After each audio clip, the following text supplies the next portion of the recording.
Selamat datang di Felix Chris Channel. Hari ini saatnya Felix Story lagi, dan kita akan membahas tentang bukan legenda sebenarnya, sejarah, tapi sejarah yang bisa dibilang kelam, ada intrik politik, ada kekuasaan, ada pembantaian juga. Dan sampai sekarang masih teringat, kisah ini memang ya menyedihkan, tapi juga mungkin penuh drama dan amarah dari banyak orang. Kisahnya siapa? Eits, tunggu dulu. Jangan lupa klik subscribe dan like channel ini ya.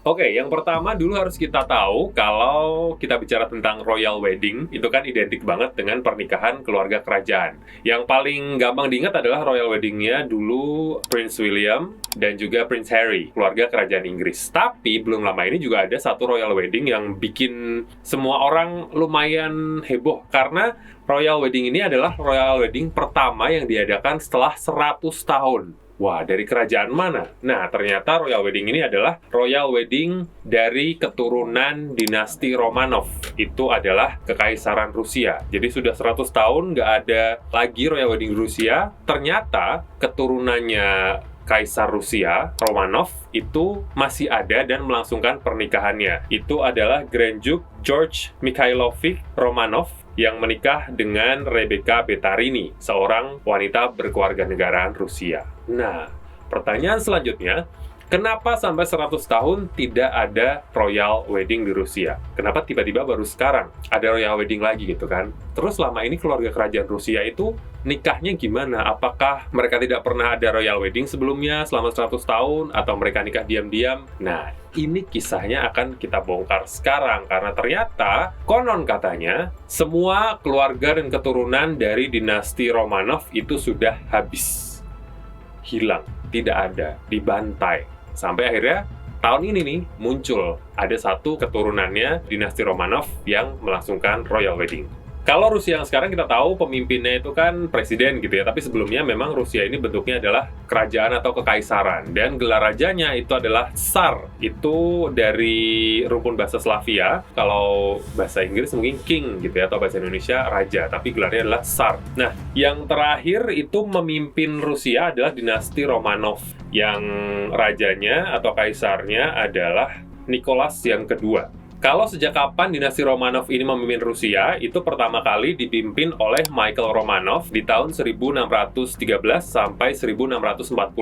Nah, setelah itu, dinasti Romanov ini berhasil memimpin Rusia selama kurang lebih 300 tahun. Selama 300 tahun kepemimpinan dinasti Romanov, itu ada satu kaisar yang sangat terkenal, bukan terkenal sih mungkin, sangat masuk banget ke dalam catatan sejarah, bukan karena prestasinya, tapi justru karena dialah yang mengakhiri kekuasaan panjang dari kekaisaran Rusia. Sampai akhirnya di tangannya si Romanov yang terakhir ini, akhirnya bubarlah, hancurlah kekaisaran Rusia. Itu adalah Tsar Nicholas II yang berkuasa sejak November 1894. Padahal nih kalau dipikir-pikir lagi, di zaman kepemimpinan Nicholas II, kekaisaran Rusia itu bisa dibilang sebagai salah satu kekuatan terbesar di dunia, baik dari ekonomi sampai militer. Tapi akhirnya ya di tangannya Nicholas II ini, kekaisaran Rusia harus hancur. Kenapa kira-kira? Nah, ini dia, banyak sebabnya ternyata.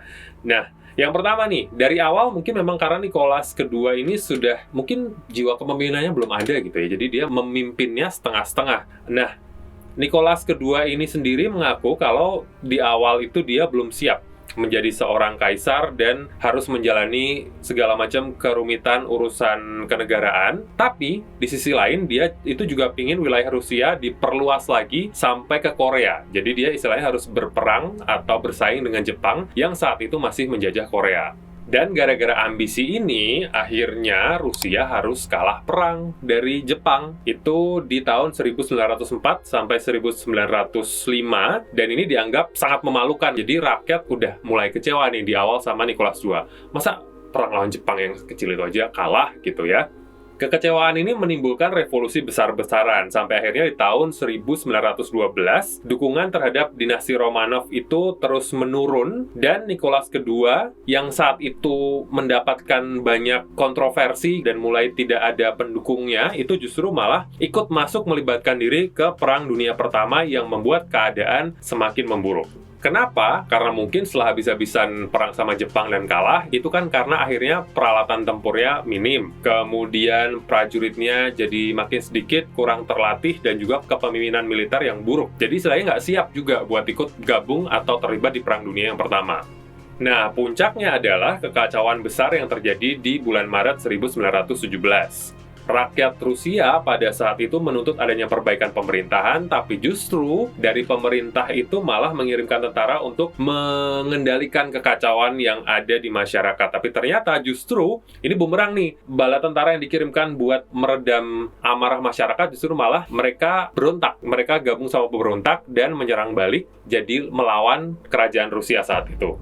Buntutnya, Nicholas II disuruh turun dari tahta dan menunjuk saudaranya adalah Michael untuk menjadi pemimpin yang baru. Tapi Michael ini menolak. Nah, disitulah akhirnya mulailah runtuh kekaisaran Rusia di tangan dinasti Romanov. Setelah bercokol, setelah berhasil memimpin Rusia selama 300 tahun. Lalu kemudian kemana keluarga Romanov ini akhirnya bersembunyi atau menyingkir? Karena kan istilahnya kayak kerajaan sudah digulingkan, kepemimpinan sudah berubah, revolusi besar-besaran. Ternyata setelah turun tahta, pemerintah itu membawa keluarga Nicholas II ke pegunungan Ural untuk istilahnya diasingkan dan menjauhkan mereka dari kerumunan massa. Rencananya, kalau situasi sudah kondusif, keluarga Nicholas II, keluarga Romanov ini akan dibawa ke luar negeri untuk diasingkan gitu. Akhirnya keluarga Romanov hidup nyaman, tentram di daerah Tobolsk di tahun 1918, dan ketika tahun itu ternyata mereka dibawa ke sebuah kota bernama kota Yekaterinburg, dan di sana mereka kemudian dikurung di rumah 2 lantai milik seorang teknisi militer. Nah, ini mulai kecium agak-agak keanehan nih, dari tempat yang mereka sudah tinggal aman, tentram, tapi malah dibawa ke tempat lain. Kemudian di tempat itu keluarga Nicholas II itu diminta untuk berpakaian rapi dan masuk ke ruang bawah tanah untuk tanda kutip diamankan, karena mereka mendapat kabar katanya akan ada pasukan bersenjata yang masuk ke wilayah Yekaterinburg. Nah, di situ Nicholas II itu datang bersama istri, anak-anaknya, kemudian ada 3 pelayan dan dokter pribadi keluarga, dan di sanalah tiba-tiba ada eksekutor yang masuk ruangan dan mengumumkan bahwa mereka akan dieksekusi hari itu juga. Nicholas shock jelas, dia pasti kaget gitu, kenapa gitu. Tapi sebelum dia sempat bertanya, dia udah ditembak duluan, langsung meninggal karena ditembak 5 kali di bagian dada. Sementara itu, istri dan anak-anaknya itu adalah Anastasia, Tatiana, Olga, Maria, dan Alexei juga ditembak. Tapi mereka nggak mati langsung. Mereka tidak langsung KO karena ternyata mereka pakai baju yang berlapis perhiasan, ada mutiara, diamond, segala macam. Jadi tembakannya itu ketahan. Jadi mental, sampai akhirnya mereka ditembak dari jarak dekat di kepala sekaligus ditusuk pakai bayonet. Akhirnya satu keluarga tewas di ruangan itu.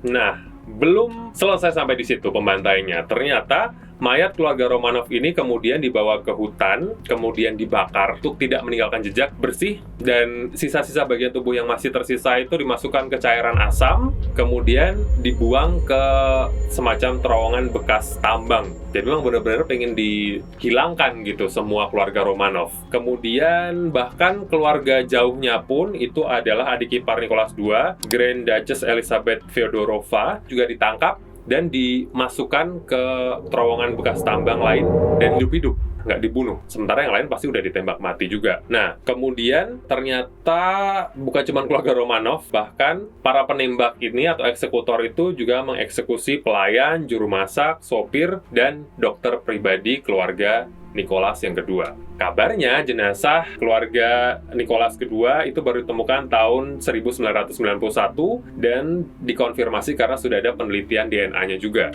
Kemudian setelah bubarnya Uni Soviet, pemerintah Rusia akhirnya menggali lagi kuburan massal keluarga Romanov dan memindahkan kerangka Nicholas II dan keluarganya, kemudian memakamkan secara layak di pemakaman kerajaan di Saint Petersburg di tahun 1998. Nah, kan ini kontroversi banget gitu ya, karena satu keluarga dibantai, dan bahkan ada muncul satu teori konspirasi yang mengatakan ternyata ada keluarga Romanov yang berhasil bertahan. Jadi, lolos dari pembantaian. Itu adalah anak paling kecilnya, anak bungsunya, Alexei, bisa bertahan, dan ada beberapa orang yang bahkan ngaku-ngaku, saya ini Alexei, saya berhasil bertahan. Tapi ternyata itu dibantah oleh banyak ilmuwan karena Alexei ini dari kecil menderita kelainan darah atau hemofilia. Jadi, kemungkinan bertahan hidupnya sangat kecil sekali. Nah, itu tadi kisah pembantaian satu keluarga Romanov yang dikatakan sudah habis gitu ya, udah nggak ada, jadi pohon keluarganya udah kepotong gitu, udah habis. Tapi ternyata ya tadi kemarin masih muncul ada keturunan jauhnya dinasti Romanov yang akhirnya menggelar satu royal wedding. Itu mungkin di beberapa kisah-kisah kerajaan lain di belahan dunia lain juga ada sih kalau nggak salah. Jadi kayak satu dinasti biasanya kalau sudah digulingkan itu kan satu keluarga dibantai semua, dieksekusi gitu ya, biar nggak ada keturunannya yang berisiko untuk merebut kembali tahta gitu ya. Tapi ternyata di pulau mana atau mungkin di desa terpencil mana masih ada keturunannya gitu. Jadi sampai disitulah kisah pilu sedih pembantaian keluarga Romanov. Dan jangan lupa untuk like dan subscribe channel Felix Kris, dan sampai ketemu di Felix Story selanjutnya. Bye-bye.